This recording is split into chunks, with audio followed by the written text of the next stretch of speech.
casa do Pai. Se este orbe foi preparado para nos receber, nós não temos do que ser salvos. Nós não estamos em risco. Você imagina um pai amoroso vai colocar o filho em risco? Não vai. Então, ser salvos do quê? De nós mesmos. Mas como assim? Você já percebeu como a gente se maltrata algumas vezes? Por exemplo, você escuta uma ofensa. Você só escutou ela uma vez. Quantas vezes você remoe ela na tua cabeça de novo? Você está se maltratando. Você está se machucando. Olha o Pai Nosso. A gente fala assim: Pai, perdoa as minhas ofensas, assim como eu perdoo aquele que tem me ofendido. Mas quantas vezes você não se perdoou? Quantas vezes você se machucou?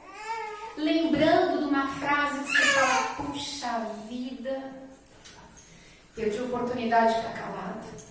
Ou de uma ação que você faz: nossa Senhora, o que eu fui fazer? Então, muitas vezes a gente não se perdoa. Então, nós somos os nossos próprios carrascos. Então, quando a gente fala fora da caridade não há salvação, é para que eu seja caridoso comigo mesmo. Para que eu exerça a virtude da benevolência para comigo mesmo.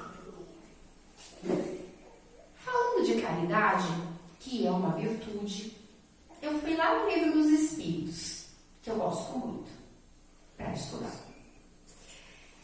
E aí, a palavra que mais aparece no Livro dos Espíritos, não em quantidade, mas em potência de palavra, é o egoísmo. E ele coloca o egoísmo como uma chaga social, uma chaga da sociedade. E ele explica que é uma chaga de uma sociedade de espíritos de terceira classe. O que é isso? Espíritos imperfeitos. Bem, vamos pensar sobre isso. Quem são os espíritos imperfeitos? Aqueles que estão em evolução. Nós estamos em evolução. Então, quando a gente fala assim: eu sou egoísta. Não, eu estou egoísta. Você não é. Porque Deus não criou nada imperfeito. Tudo é perfeição. Assim como o orbe, não tem nada do que a gente se salvar. Não. É tudo perfeição.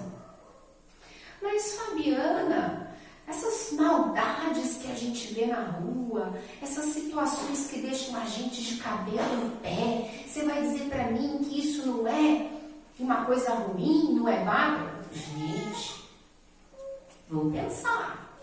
Hoje, nós estamos aqui cheirosinho, bonitinho, tomando banho, né? Mas aí algumas primaveras lá para trás, nós já não tivemos de fraldinha sujinha andando por aí? O que isso quer dizer, Fabiana? Quer dizer que a gente passa por etapas, a gente passa por fases. E assim como criança, eu andava suja de cocô por aí, e estava tudo bem porque eu era uma criança, vamos entender que a nossa evolução também é uma fase. E que nós estamos na fase da infância. E se agora eu cometo barbaridades, ou o meu coleguinha, ou o meu irmãozinho, ou o meu parente faz coisas que eu falo: meu Senhor amado, faz parte do processo evolutivo a gente errar. E tá tudo bem. Porque coisas que nos chocam hoje, nós fazíamos em encarnações passadas. Porque nós somos viajores do tempo. E essa versão que se escandaliza com os irmãos menos evoluídos é a nossa melhor versão. Quer dizer, então, que aquele que hoje nos surpreende pela maldade pode ter sido meu colega de bagunça um tempo atrás. Mas eu tive a felicidade de aprender com os meus erros e evoluir. O que a caridade tem a ver com isso, Fabiana? Tem tudo a ver. Porque nós somos espíritos de terceira classe, porque o nosso egoísmo ainda determina as nossas ações. E assim como o antídoto da cobra é o próprio veneno da cobra, assim como o sabão é feito do óleo, o egoísmo, que a gente não suporta mais, vai virar a virtude da caridade. Olha que coisa interessante. No Livro dos Espíritos é perguntado: e quando que nós vamos superar o egoísmo? Quando a gente não aguentar mais. Quando a gente entender que o egoísmo impede a minha felicidade. Porque até então a gente acha que farinha pouca, meu pirão primeiro. Não é isso? Só que vai chegar um momento em que eu vou perceber que eu não posso ser feliz sozinho. Porque se eu estiver feliz num monte de gente infeliz da minha volta, eu não vou estar contente. Vai ter uma hora que eu vou atrelar a minha felicidade à felicidade das pessoas que me acompanham. E aí eu vou falar: poxa, então farinha pouca, meu pirão primeiro, não vale mais a pena. Porque não dá para ser feliz num mar de infelicidade. Eu me lembro um exemplo de caridade, da Madre Teresa, que eu acho que até quando eu estive aqui eu falei dela. Ela estava muitos dias sem se alimentar e assim que trouxeram uma porção pequenina de arroz para ela, ela rapidamente pegou uma colher e deu na boca de alguém. E a pessoa que deu o arroz para ela falou: mas irmã, a senhora está tantos dias sem comer? Aí ela sorriu e falou: mas ele precisa mais do que eu. Quando essa felicidade animar os nossos corações, nós não estaremos mais na terceira classe de espíritos imperfeitos. Nós sim conheceremos a felicidade. Porque aqui, neste orbe, nós estamos ainda muito ligados à matéria. E é muito difícil eu sentir fome e estar preocupado se o meu irmão está sentindo fome ou não. Porque eu estou com fome. Porque o meu corpo grita. Mas quando a gente começar a perceber que isso é só um momento, que esse é um veículo que logo eu vou descer dele e vou passar para dirigir outro. Porque a cada encarnação a gente ganha uma vestimenta que serve para aquela tarefa específica. Então, se hoje eu falo que vocês são a melhor versão de vocês mesmos, e estou dizendo isso de mim, quer dizer que quando o orbe era muito primitivo, deram para a gente um corpão robusto como se fosse um trator, para viver aquele momento do orbe. E à medida que a gente foi evoluindo e foi aprendendo a abrir estrada nesse orbe, a gente foi também refinando o nosso corpo. E foi pegando veículos mais leves, porque nós somos motoristas. Este corpo, esta vestimenta, este momento, é para viver experiências. Não é para sofrer. Ainda falando de caridade, falando de evolução, nós temos, para evoluir, dois caminhos que precisam estar ali, juntos, para a gente avançar. É o do conhecimento e o da virtude. E a caridade é entendida como o maior mandamento. Mas só não basta ser bonzinho. Você tem que ter compreensão. Você tem que ter conhecimento. Daí a ciência espírita. Daí a filosofia espírita. Porque quando a ciência prova, você não tem dúvida. E se você não tem dúvida, você cria um caminho para você. Você tem uma crença. Essa é a filosofia. E falando de caridade, falando de evolução, eu lembro de uma passagem de Chico, onde foi um empresário muito bem sucedido e pediu a ele uma pequena palavra: Chico, você pode me dar uma orientação? E Chico, naquela paz, escutou o homem e disse: pode falar, meu irmão, o que foi? Chico, eu vou te falar que eu construí uma empresa que hoje se tornou um império. E eu tenho a alegria de dizer que eu tenho colaboradores hábeis, que gerenciam o negócio com destreza. Não me preocupo com isso. Eu tenho uma família invejável, porque os meus filhos são pessoas do bem e estão seguindo seus caminhos. Eu tenho uma companheira maravilhosa, companheira de uma vida, que me ajudou a construir essa família e esse trabalho. Chico, não me falta nada, exceto uma coisa: alegria. E Chico olhou para ele sem a menor surpresa e disse: e o que você quer, meu querido?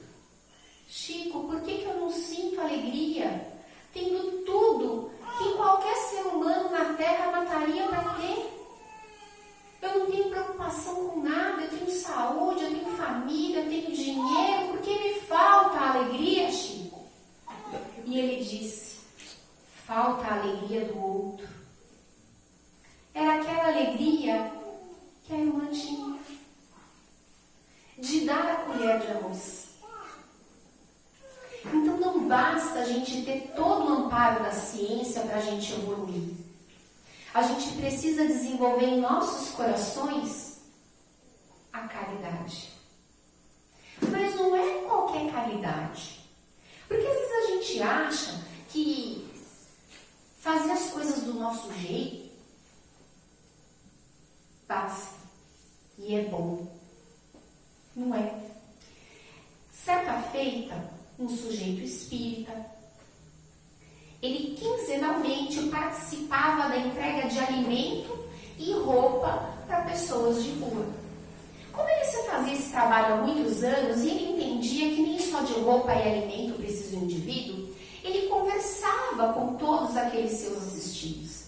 Ele achava importante dar um pouco mais de si, ouvir. E de tanto passar embaixo daquele viaduto, ele observava que aquele homem que o tratava com tamanha educação e recebia ali seu prato de sopa, sua cobertinha, há tantos anos, ele via tanto potencial naquele homem. E certa feita, ele disse para ele: olha, eu tenho um amigo meu, ele abriu um lava-rápido aqui perto. E lá ele tem um quartinho com uma caminha e você vai ser muito bem recebido para trabalhar lá. Você vai ter seu dinheirinho e vai estar abrigado. Olha que bênção. Passa lá, passa lá.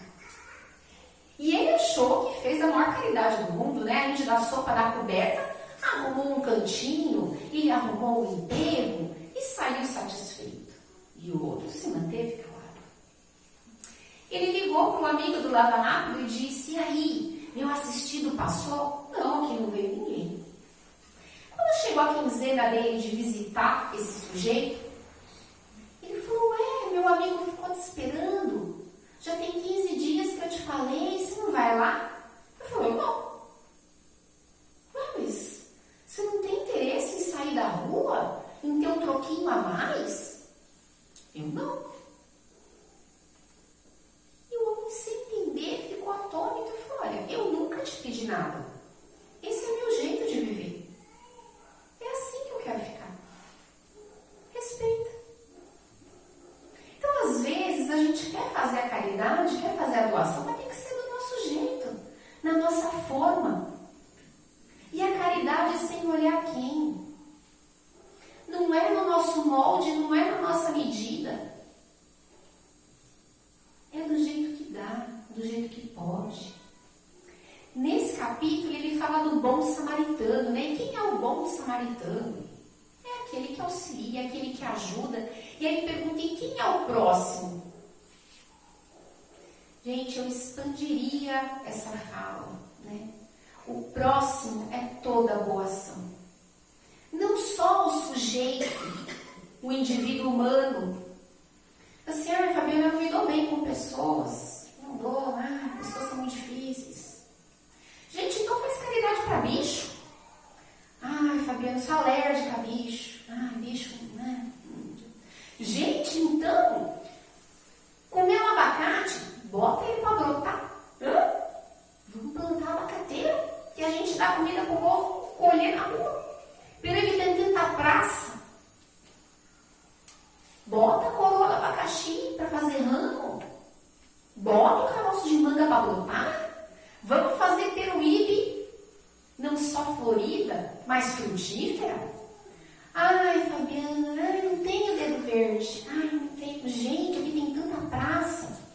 Bora catar lixo da praça, então. Ai, minha coluna não permite, não tenho saúde. Gente, então liga para um ente querido, para um desafeto. Manda carta, e-mail, telefone, WhatsApp. Bora, gente, ajustar nossas contas enquanto ainda há tempo. Que a gente não sabe a ampulheta de cada um. O tempo, o terreno está correndo. E a gente não sabe até quando nós ou o outro continua nessa encarnação. Nós temos pressa para evoluir. Sabe para que a gente precisa evoluir? Para ser feliz. Para parar de machucar a gente, de amargurar a gente. E isso me lembra de Thomas Edison, que ele não conseguia estabilidade para fazer a lâmpada. E ele tinha lá um estagiário. Estagiário é ótimo, né? Estagiário está lá ajudando.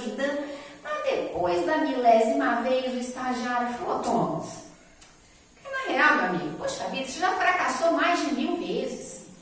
Larga isso aí pra lá. E Thomas Edison falou: não, opa! Eu estou 1000 e tantas vezes mais perto do sucesso. Então, olhe para si e veja que tudo aquilo que você já fez e que você não aceitava, não perdoava, te fez mais perto da evolução, mais perto de ser alguém melhor. Porque tudo aquilo que te tortura, tudo aquilo que você arrepende, é o erro construtivo. E o erro construtivo é o passo mais próximo do acerto. Porque quando a gente acerta de cara, a gente não dá muita atenção. Já fez uma receita que você falou: nossa, a primeira parece que foi sorte de principiante. Mas é quando você erra na receita que você para refletir. Fala: eita, será que amassei demais? Será que amassei de menos? Então é quando a gente erra que a gente foca o olhar para a gente poder acertar. Que possamos olhar para a nossa existência e a dos nossos irmãos, entendendo que são sementes. Agora escura, cascadura, bruta, mas que vai virar uma árvore frondosa e frutífera. E que nós não somos diferentes. Nós também somos cascadura, também somos brutos. Mas Jesus olha para a gente, para o potencial que a gente tem. E esse trecho, ele fala um negócio marcante, que me lembra uma história. Adoro essa história. Eis que o ratinho morava na fazenda e espiou a dona da fazenda armando uma ratoeira. Meu Deus, tem uma ratoeira dentro de casa. Ele ficou escondido na parede e falou: esta noite eu não saio. E correu de manhã e foi pro galinheiro. Chegou lá e falou: galinhas, galinhas, toda a fazenda corre perigo. Ah, todo mundo agora uma fofoca, né? Correram para perto dele. O que foi? Tem uma ratoeira dentro de casa. As galinhas, presta atenção. Ratoeira. Rato. É um problema pro rato, né? Sou uma galinha, eu nem moro dentro de casa. Boa sorte. Aí ele correu, então, foi lá no chiqueiro. Falou para os porcos: porcos, a fazenda inteira corre perigo. Ah, pronto. Todo mundo dando uma fofoca, lá fora os porquinhos correndo. O que foi, ratinho? O que foi, ratinho? A dona da casa botou uma ratoeira lá no meio da sala. Os porquinhos riram dele e falaram: ah, ratinho, a gente nem entra na casa, a gente é cheio de lama, nem gostam da gente. A ratoeira não faz a menor diferença, mas boa sorte para você. Então, ele foi pro curral. As vacas há de serem mais solidárias. Chegou no curral e falou: gente, toda a fazenda corre perigo. As vacas, naquela mansidão, falaram para ele: vamos orar por você. Então ele voltou para dentro de casa e falou: quer saber? Não vou sair de dentro da minha toca. A dona da casa, naquele sítio antigo, que a luz demorava para acender, deixou tudo na escuridão, a ratoeira armada ali. À noite, ela escutou. A ratoeira pegou a cabeça e foi lá. Mas antes mesmo que ela conseguisse acender a luz e se aproximar da ratoeira, sofreu uma picada. A ratoeira tinha pego o rabo da cobra. Pois é. E você sabe, né? Fazenda longínqua, tempo difícil. Quando a pessoa está doente, o que a gente faz? Canja. E ela não melhorava, e lá se vão as galinhas virando canja. Bom, a notícia se espalhou que a dona da fazenda estava muito mal. Então, os outros fazendeiros da vizinhança vieram ajudar.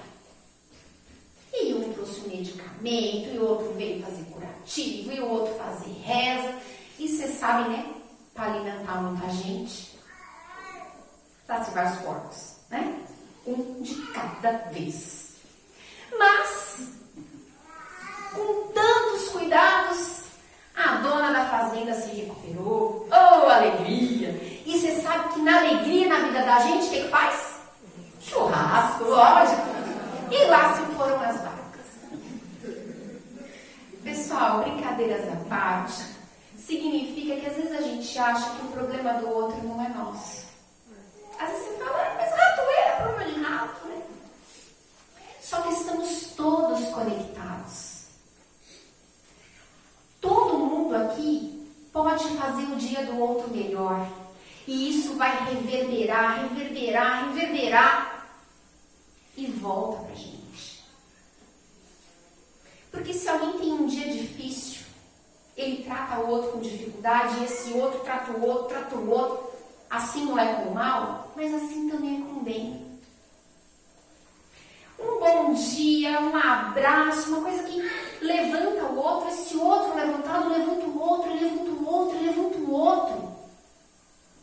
E essa levantada pode salvar a vida, pode tirar alguém da depressão, pode mostrar que ele não está sozinho, porque estamos todo mundo junto.